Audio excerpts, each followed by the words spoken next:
critique is the master. The title of my presentation is slightly provoking by design. It challenges one of the core features of European martial arts in the 21st century. During this presentation, I will paint for you my observations of the modern-day practice of what is labeled in our 21st century globalized world as historical European martial arts. I will do it from different perspectives. As a researcher, having spent now 20 years looking into primary sources as an historian of martial arts, as a practitioner, as a teacher of these reconstructed arts, and as an institutional actor for the communities of practitioners, especially with regards to my roles in sport federation, well, attempting sport federation.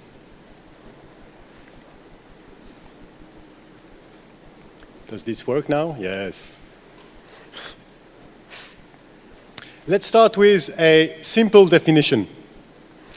I quote, "Martial arts are bodily practices transmitted from body to body between practitioners. They may be labeled or identified as styles or tradition in a specific cultural context, or in a globalized world, that is institutionalization, pop culture." If, end of quote, if we accept this concept, then what are the European martial arts, and in which context are they performed in history? Let me take you through a successful pop culture images from recent shows or movies to enter in those primary sources. Let's start with Bak Mei.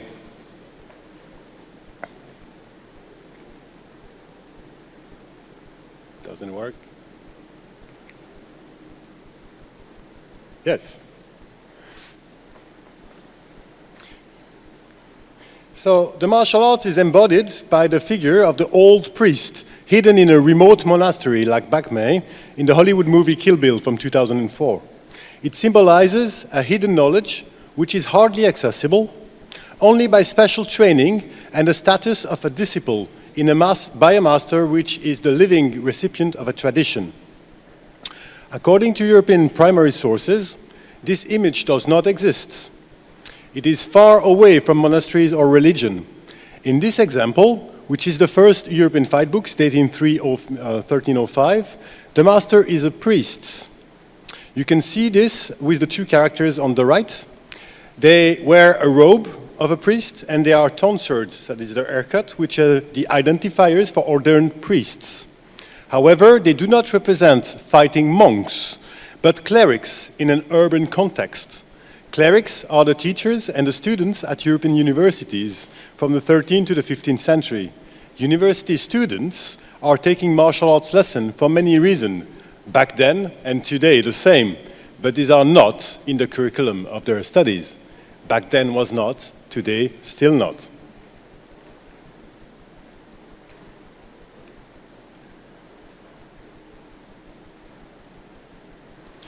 Now, if we look into Sir Lawrence Tyrrell, so the martial arts are embodied by the warriors, usually, which are the entitled to practice and are displaying martial skills in public, that are the knights in armor for the medieval European history. Like Lawrence Tyrrell, the Knight of the Flowers in the TV series Game of Thrones, here at the tournament. This stereotypical figure is part of the primary sources, the European fight books.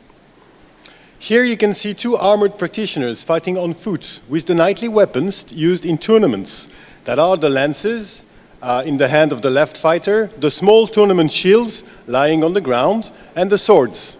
This type of combat sport, the tournament, is rarely addressed in the corpus of fight books.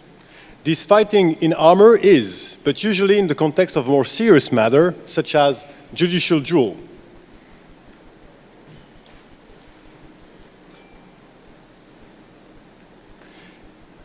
The martial arts are often depicted as being transmitted face-to-face with an expert and a student, using blunt weapons, training weapons, like Sirio Forel, a master at arms teaching a princess in the same TV series, Game of Thrones. Here you see a printed fight book with illustration of two men in civilian clothing, no armor, no protection, fencing with a longsword, which is a knightly weapon. This is more typical context of fighting, which is found in almost every European fight books.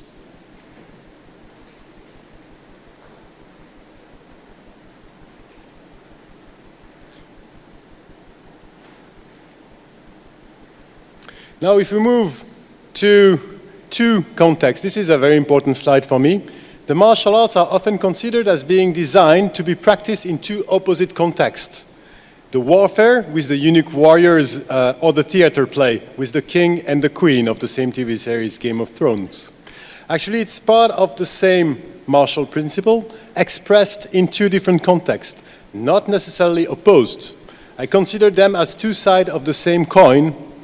Here you'll see two representations of the 15th century in a decorated Italian manuscript representing the children of the gods. Here Mars on the left, god of war, and the sun, the god of courtly art. The sons are performing martial gestures with weapon, but not with the same intent or the same context. So this section was intended to touch upon the different contexts for martial practice without being exhaustive. Putting them into relation to stereotypes attached to European martial arts distributed by pop culture today. I would like to invite you to delve to a more look into these primary sources. What are these fight books? On the left, you can see a map of Europe with the towns where the fight books were printed. The bigger the circle, the bigger the number of different books. The bigger circles are the cities, without surprises, the centers where the printing industry was the most active. This is notably Venice, Paris, Madrid, London, and Frankfurt. You'll note that all European languages are represented on this map with books about fighting. And there are different types of books. On the right-hand side, you can see manuscripts and prints. And a remarkable number of this corpus, over 300 books, if we look from the 15th to the early 17th century. This is a remarkable number, which will increase in the following centuries.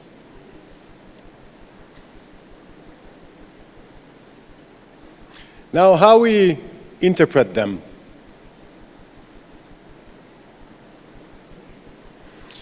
Practitioners and researchers tend to analyze these primary sources according to modern Asian martial arts model, in the idea. This is intended as a criticism, but it's also a reality, since any system of value must be referenced toward experience, especially when we are dealing with embodied knowledge. What matters for the researchers or the expert practitioners is to be able to deconstruct these comparative approaches. And let me take you into a panorama of these different types of sources at our disposal and their specificities regarding the type and categories. Real men read poetry. The first is the use of the verses in the written versions of the description of embodied knowledge. This phenomenon is known to any form of technical knowledge transmission. That is called transliteration. The action is pretty simple. It's to go from speech to word in order for mnemonic purposes using verses. The concept is very straightforward. If a group of several people are practicing together the same type of gestures, they will put words on them to express their meaning according to their own cultural settings. This can be referred as style. It then becomes martial arts as soon as enough people are practicing a similar set of gestures using the same word to describe them, to teach, or to refer to it. It is natural to find versified teaching in the corpus of European fight books. On the left, you'll find an example using both verses to illustrate a principle, followed by a prose description referring to a technical illustration. This is the most complete setup. The setup is common to a large number of late medieval fight books. On the right, you can see a more obscure transliteration. It's a series of verse, couplets actually, which names scenarios with the master displaying a specific fighting stance with its facing stance taken by the disciple. Here, no illustration and no prose description. The first example can be interpreted, the second less so, because there is not enough information to make a proper analysis. Anything can be hidden behind these technical words used to depict senses.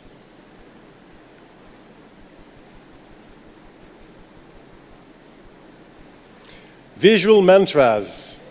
Another way to include complex ideas in an abbreviated form for teaching or is for mnemonic purposes is to create a visual representation referring to widespread concept. This type of association with visual representations is common when describing complex concepts such as martial virtues or the naming of specific martial techniques. Here you can see a late medieval segno common in the Italian corpus, which is an embodiment of martial skills.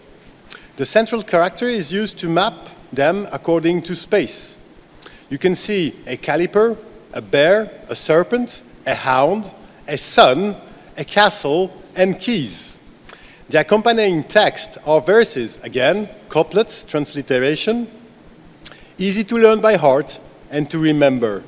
The animal skills are the mechanical features of an object, and what they represent for the cultural settings they belong to is associated with human gestures. This type of didactic technical element is common to other arts or activities, such as the use of metaphors in religious performance, as simple as preaching, for example. Katas or taolus.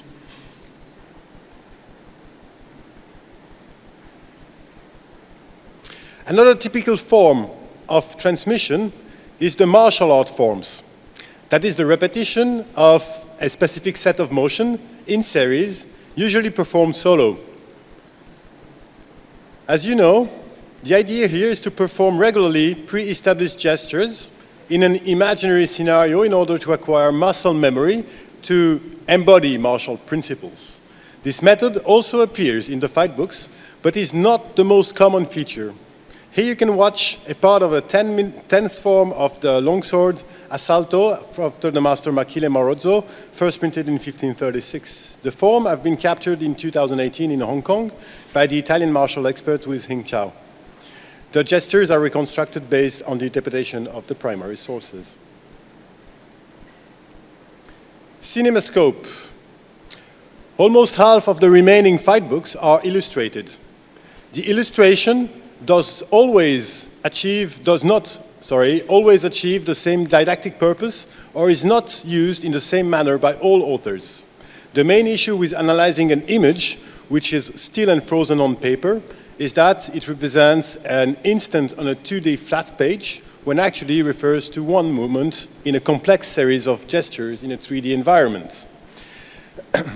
This issue is called parataxis, and some authors, very early in history, have tried to overcome this limit of visual representation by decomposing the movement with visual superimposition on the left. This process is known to us by video, which was invented after photography. The first photograph using this method is Edward Muybridge, you can see this on the top right, in the last quarter of the 19th century, but the source I refer to is mid-16th century. On the left you can see two illustrations of Camillo Agrippa, which was a mathematician and an architect in the middle of the 16th century Roma. In his fight books, he used mathematics and geometry to describe human motion. This was a revolution in the science of the description of motion. But analyzing an image without its related original text is a bias. Understanding the relationship between the image and the text is key to decipher the martial knowledge in its written form. Sometimes even primary sources are biased. On the right, you can see a re-edition of the same treatise where the printer decided to reorganize the order of the figures to win money when printing the fight books. And actually, the result is a biased version of the original teaching. It is wrong. If you read and interpret this one, you have a biased interpretation. You have to understand the history behind these books. Lastly, hyperrealism.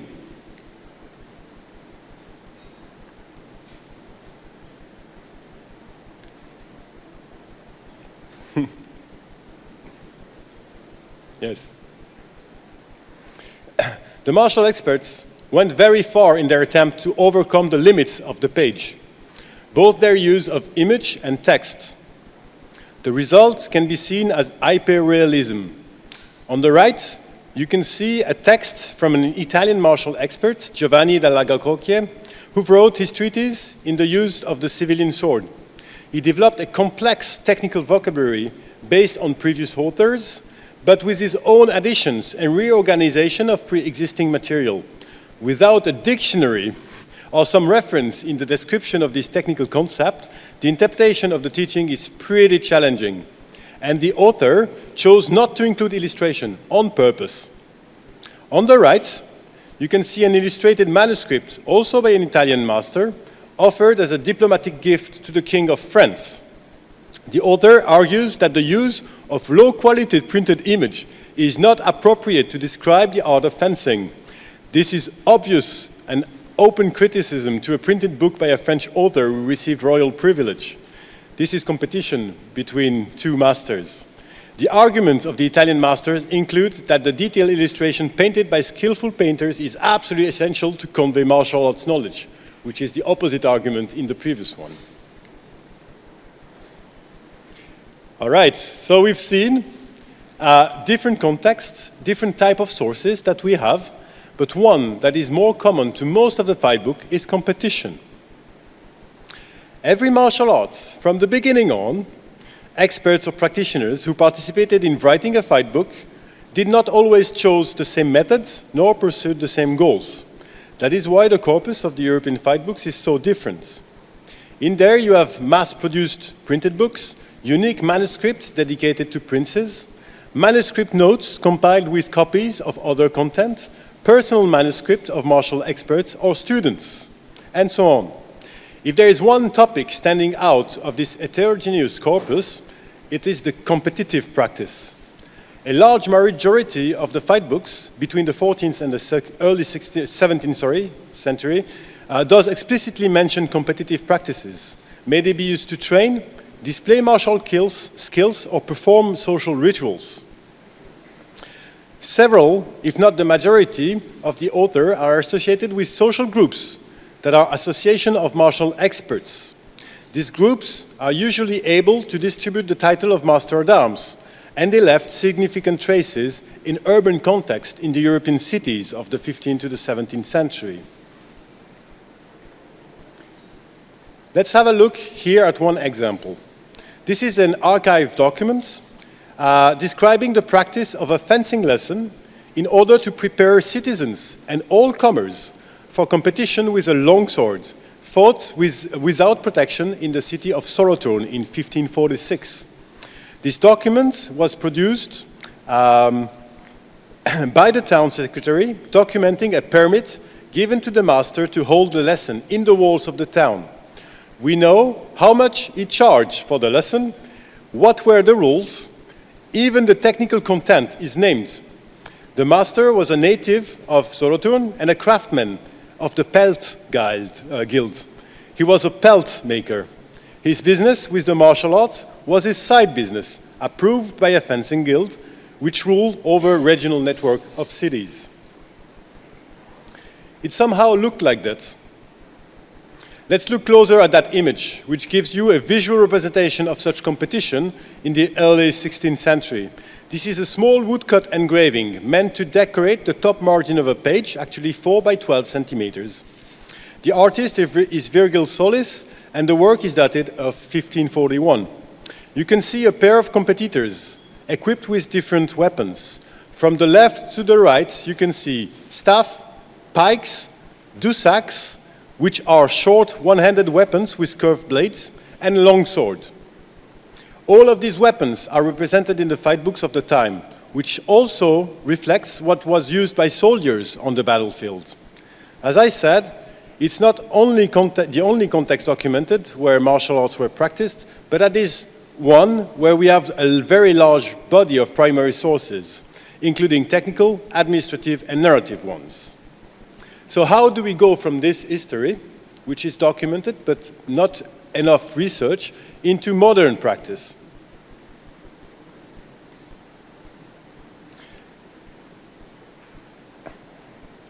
So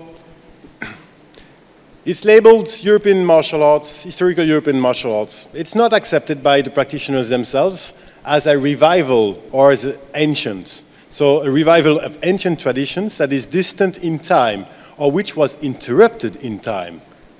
A lot of practitioners nowadays are defining themselves with the label Historical European Martial Arts, short as HEMA, which stands for, as you know, the title. But actually it was not an invention, it's based on a reinvention. If we go to the 19th century, it happened before. Actually, in the late 19th century and early 20th century, it saw the birth of modern sports and the Olympic Games going towards globalization. At the same time, fencers, collectors, and martial experts drew attention to the marvels of the European martial heritage through a reconstruction of old traditional martial arts based on the study of fight books. Again, the same. You can see here Egerton Castle, which made quite some noise about his expertise. He often lectured at universities and public places, organizing both prize fights and demonstration. Look how close the aesthetics of the late 19th century is with the early 21st century practice today. It's the same for those who have already seen modern HEMA. Egerton Castle left us with several books of his own, both regarding the history and of the martial arts and his technical interpretation of them. Castle is one of the many examples we can find in Europe at that time. This phenomenon was alive and flourishing for over 30 years, and then decreased to vanish with the world wars. In a second wave of revival started with a pocket of interest of an action in the 1990s in Europe and in the US. The community grew and unprecedented access was given to the primary sources via internet. Some initiative arose in institutions, mostly universities and museums. In the 2000s, the first international events started and the label HEMA came into being. So it's 25 years old, but it's much more older. In the 2010, an international federation was created, but mostly connected about only 10 European federations, so not really international. In 2015, the spread of the practice could be spotted on at least 4 continents and became globalized, but still rather small in terms of numbers of practitioners. In 2020, I published with 2 European colleagues a small report on the development of the modern-day historical European martial arts for the International Center of Martial Arts for Youth Development and Engagement based in South Korea. I can give access to this document if anyone is interested, and I would like to quote the identity. I quote, "The core element of HEMA's identity is its relationship to a written corpus concerning variety of martial traditions, which are supposedly extinct. The written accounts of European martial arts used as main primary sources for HEMA communities are the fight books, a subgenre of technical literature appearing from the late Middle Ages onwards. These primary sources cover a variety of martial arts disciplines, ranging from wrestling to armed combat with different weapons, with or without armor, on foot or on horseback. Knowledge about these martial arts is usually transmitted orally in a face-to-face, body-to-body situation by demonstration, imitation, and correction. Written media is therefore limited when it comes to actually transmitting martial embodied knowledge and may have served different purposes in their original production or context, that is the promotion, the memorial devices, personal notes, and so on.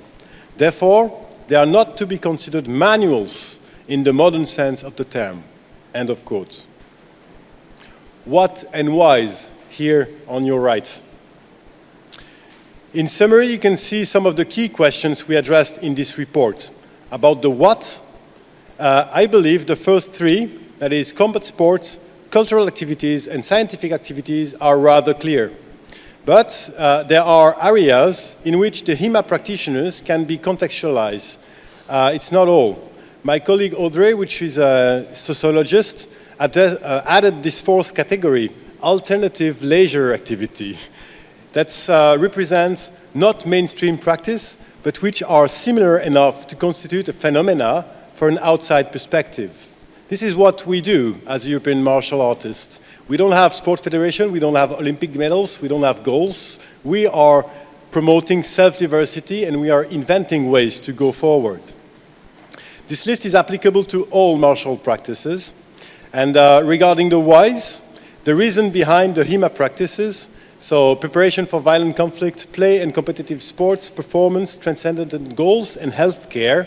These categories comes from a research published by my colleague Six Wetzler, and it applies to all martial traditions. In our report, we commented under each of these bullet points, and I don't have the time now here to go in details.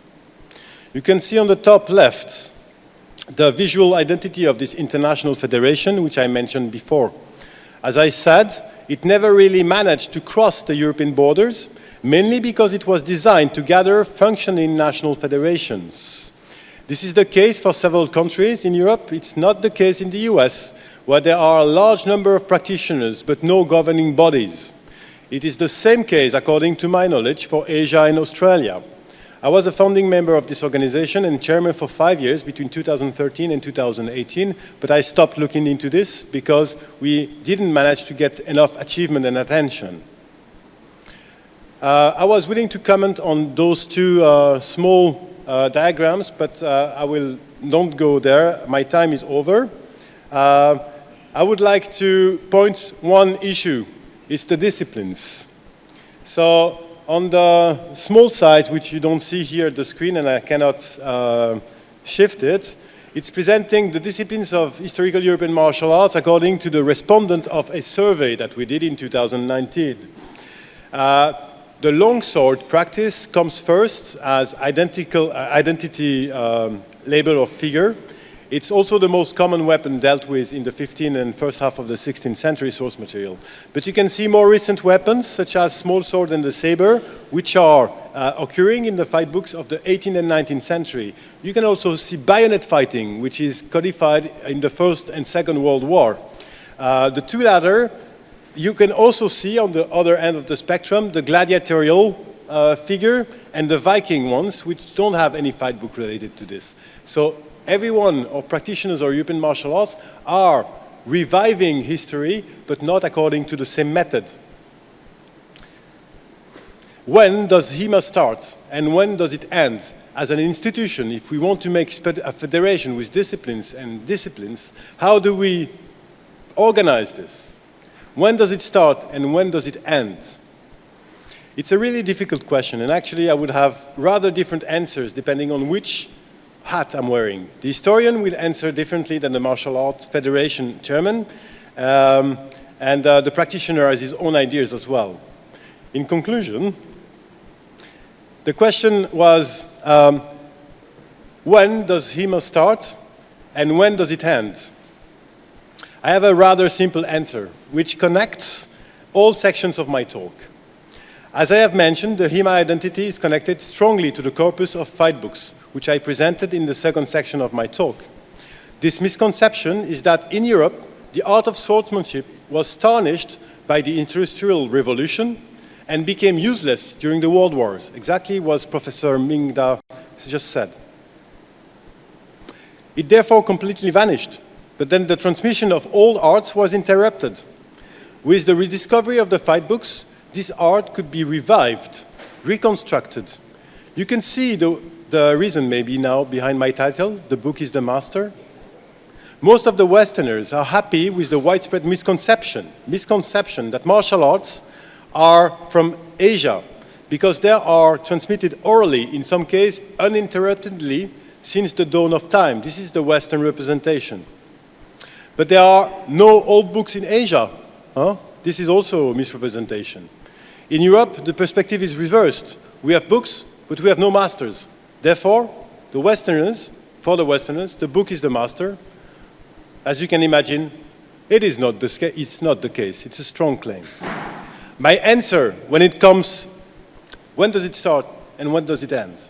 If we agree that European martial arts are associated with the corpus of the fight books, then it starts in 1305, which is the date of the first preserved fight book.